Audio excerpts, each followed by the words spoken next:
آقای زکریا، تعریف نگاه پاکستان بعد از اینکه حکومت وحدت ملی روی کار آمد، مقامات ارشد پاکستانی، نخست وزیر پاکستان، رئیس آیسای پاکستان، رئیس ارتش پاکستان، همه به یک صدا ادعا کردند که افغانستان و پاکستان وارد یک صفحه جدید است تعاملات و روابطشان در منطقه شدند.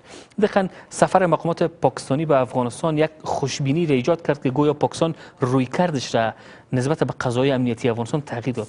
اما به خاطر دارین که نقش پاکستان همیشه در معادلات منطقه‌ای نسبت به افغانستان برجسته بوده. افغانستانی که از قضایای امنیتی منطقه متضرر است. حالا فکر نمی‌کنین که حکومت افغانستان بیخیال شده از آدرس پاکستان و یک استراتژی دقیق و مدون برای مبارزه با پدیده‌هایی که حداقل ناامنی را گسترش میتن و دامن میزنن در افغانستان نداره؟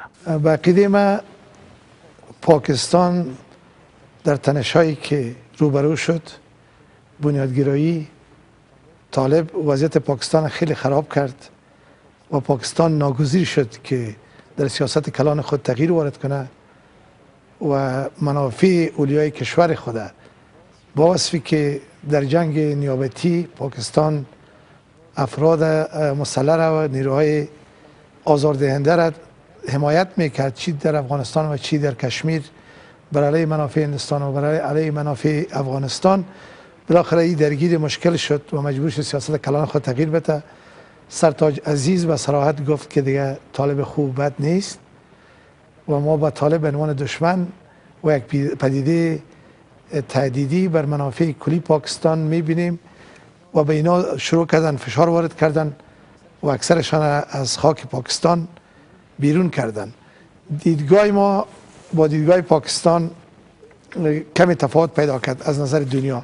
پاکستان مسئله مصالحه را با مخالفین نظامی خود دیگه یک انتخاب درست در نظر نداره، اما این مسئله برای ما یک انتخاب هنوزم لازمی است که بتانیم با مخالفین مسلح ما مذاکره کنیم، مصالحه کنیم و پاکستان به طور قطع گفت دیگه طالب خوب بد نیست، ما فقط جنگ میکنیم.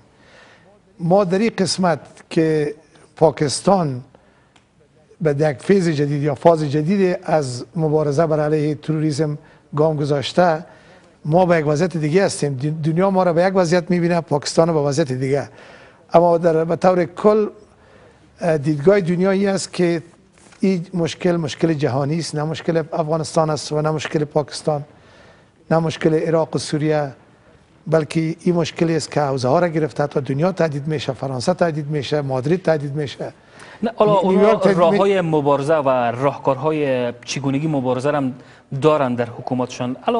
اگر در حوزه کشورهای خود صحبت کنیم، پاکستان و افغانستان که دو کشور است سالها از این ناحیه متضرر بودند و پاکستان بارها متهم شد از طرف حکومت افغانستان به خاطر برهم زدن اوضاع امنیتی کشور. ما در این اواخر می‌بینیم که اوضاع در افغانستان به گونه‌ای پیش میره که زیاد نگران کننده است، زیاد بغرنج و پیچیده است. اما از یک طرف پاکستان میگه که ما دوست افغانستان هستیم و دقیقاً رویکرد ما تغییر کرده. پس این نگرانی ها از این آدرس پاکستان و بیخیال شدن از این کشور وضعیت را من گمان نکنم که زعامت افغانستان این را فراموش کرده و کینا زعیم یک کشوری در حال جنگ هستند و هر روز تاکتیک های جنگی تغییر میخوره، سیاست کلی در وضعیت جنگی تغییر میخوره. ما تا 13 سال همیشه پاکستان شناختیم که عامل مشکل ما است، مگر ما امروز به پدیده‌های جدید جنگی روبرو میشیم که داعش است. داعش از خود یک وضعیت خاصی را ایجاد میکنه که باید دیدگاه های ما نسبت به داعش فرق کنه. اگر ما دیروز تنها پاکستان و عوامل پاکستانی تهدید فکر میکردیم، امروز چیزی که ما را تهدید میکنه به گونه پاکستان هم تهدید میکنه، عربستان سعودی هم تهدید میکنه.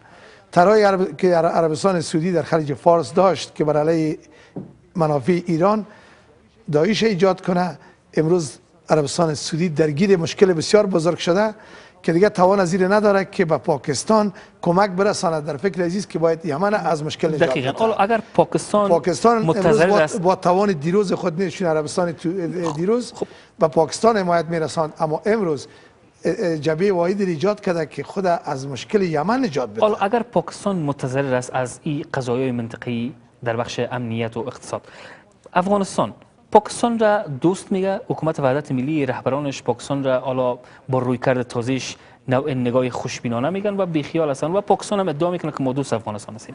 اگر پاکستان دوست افغانستان است و رویکردش تغییر کرده در رابطه با قضای افغانستان، پس این تهدیدات امنیتی و این شکلگیری گروه های مجهول الهویت در داخل خاک افغانستان که سبب ناامنی ما شده، از کجا تمویل میشه؟ چگونه اینجا میان و چگونه تجهیز و تعلیم میشن؟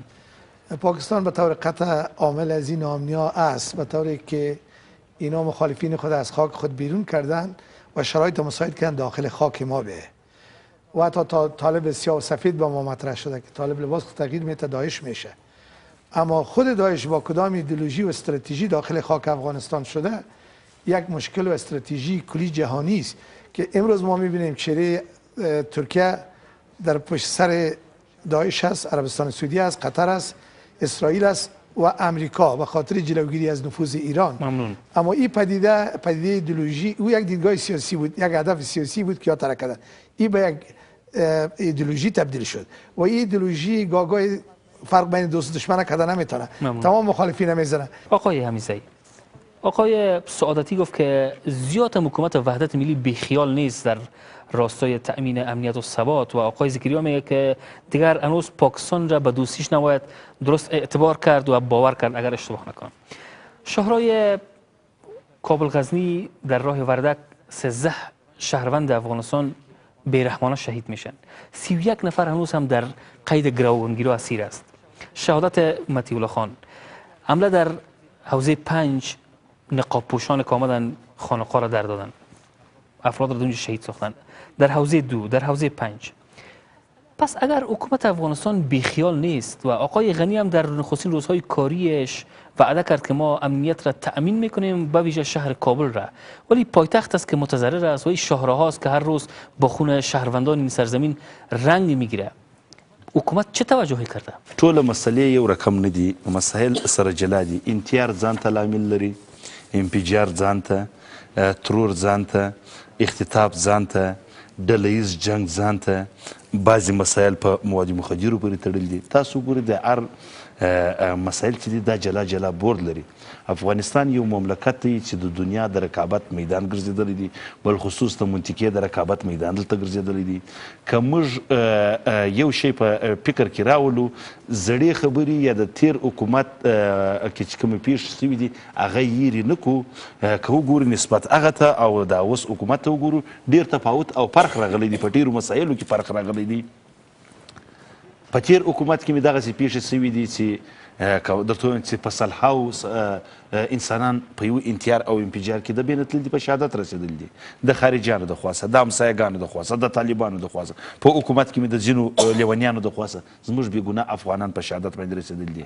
حتی که موږ زه خپل شخصي نظر مې هم دا دی، که وګورو چې هغه ته د حکومت نوم نسو ورکولی چې حکومتداري وه، د یو خاني یو ملکۍ پر سیسټم باندې روانو، د منطقې رقابت یې دلته دوی حاکم کړی وو، شخصي مسایل دلته روانو. دا اوس په دغه اخري کې چې دا اوس 6 میاشتې کېږي د نوي حکومت شروع سوي دي، د 14 کالو کې چې کومې بېدبینۍ کرل سوي دي، کم د غصب مسله وه، د ترور مسله وه، د منطقې د رقابت. زه به دا یو څه لنډ دغه وکړم، دا دوستان هم دا په دې باندې پوهېږي.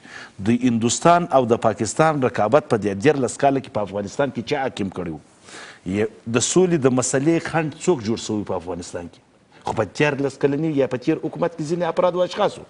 اوس نوی حکومت مې په دې باندې وتوانېدی چې امیدواري د افغانستان خلکو ته پیدا سوله چې د پاکستان د نظامیانو سره، د ملکیانو سره مخ په مخ باندې خبرې وکړي. څو سفرونه سره وسول چې اوس یو امیدواري شکل پیدا سوی دی چې د دې په څنګ کې تاسو سعودي ولیدئ، تاسو د چین الیزلې، د ترکیې الیزلې، خپله د امریکا دا اوس سفر چې کوم امریکا ته د افغانستان رئیس جمهور درلودی، هلته د کانګرس ملاتړ مو ولیدئ. دا خپله یو امیدواري ده چې پیدا کېږي. د دې په څنګ کې که یو مسلې ته موږ فکر راواړو چې دا ماحول چې د ارض بود اوس د انتیار و انفجار موږ په دې باندې پوهېږو چې کوم ممالک یا کومې ډلې پکې شکیل دي په انتیار او انفجار کې، مګر په ترور او اختطاف کې هغه ډلې به شکیلې نه وي چې کومې ډلې په انتیار او انفجار کې شکیل دي. تاسو وګورئ زوړ حکومت چې کوم مشکلات په زاړه حکومت کې ایجاد سوي دي یا په زاړه حکومت کې چې کوم ناکامۍ په وجود باندې راغلي دي، د هغه د پټولو دپاره د زاړه حکومت ځینې افراد و اشخاص هڅه کوي چې نوی حکومت د مشکلاتو سره مخامخ کړي. هم د سولې په پروسه کې تاسو وګورئ رئیس صاحب زموږ د افغانستان اوسنی رئیس جمهور ډاکټر صاحب اشرف غني په امریکا په کانګرس کې تشویق کیږي د زاړه حکومت پخوانی رئیس جمهور یو داسې مصاحبه در خوله راوځي چې د امریکایانو په هکله باندې که 1.5 لاک نفر چې دلته وسوله امنیت نصرت لای او په نظر کې به راشي آیا خلک دې ته متوجه نه دي چې په 1.5 لاکو نفرو کې موږ اردو امنیت پلیس پر پشتو نه درېدلي اوس درېدلي دي. شهروندان هم نگران ساخته ای است که حالا تشویق آقای غنی در کنگره ایالات متحده آمریکا درد این ملت را دوا نمیکنه و یا عدم تشویق آقای کرزی در کنگره ایالات متحده آمریکا. در 13 سال گذشته اگر آقای کرزی را ما متهم میکنیم که یک روز سیاست ضد پاکستان، ضد مخالفین مسلح، یک روز سیاست برادرانه داشت با پاکستان و سیاست‌های مقطعی را در دستور کارش قرار داد. حالا در حکومت وحدت ملی آقای غنی میره در ایالات متحده آمریکا و میگه که باید از طالبان معذرت خواست.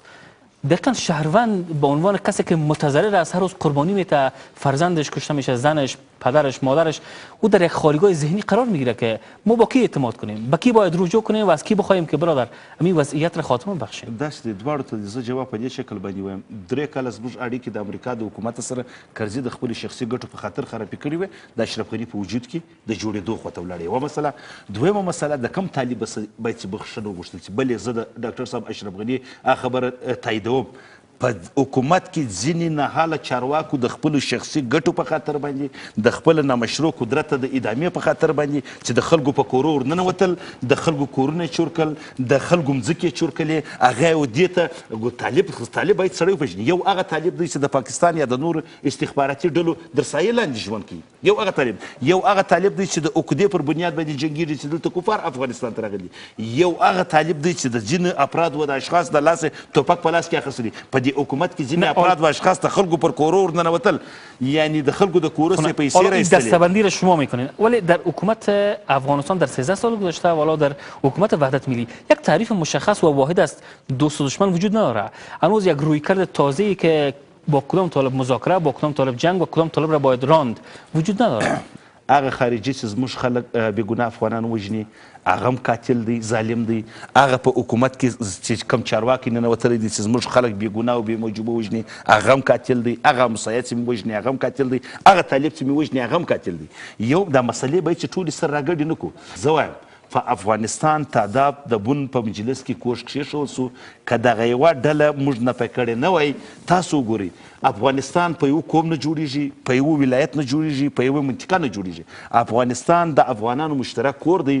که طالب دی، که مجاهد دی، که خلقی دی، که پرچمی دی، که زموږ عام خلک دي، ټوله یو دي. فرق باید په یو شي کې اوسي. یو قاتل دی، یو موږ مجبوره کړی قتل ته دی. یعنې دا په دې معنا باندې یو هغه څوک دی چې د پردوی څخه دستور اخلي.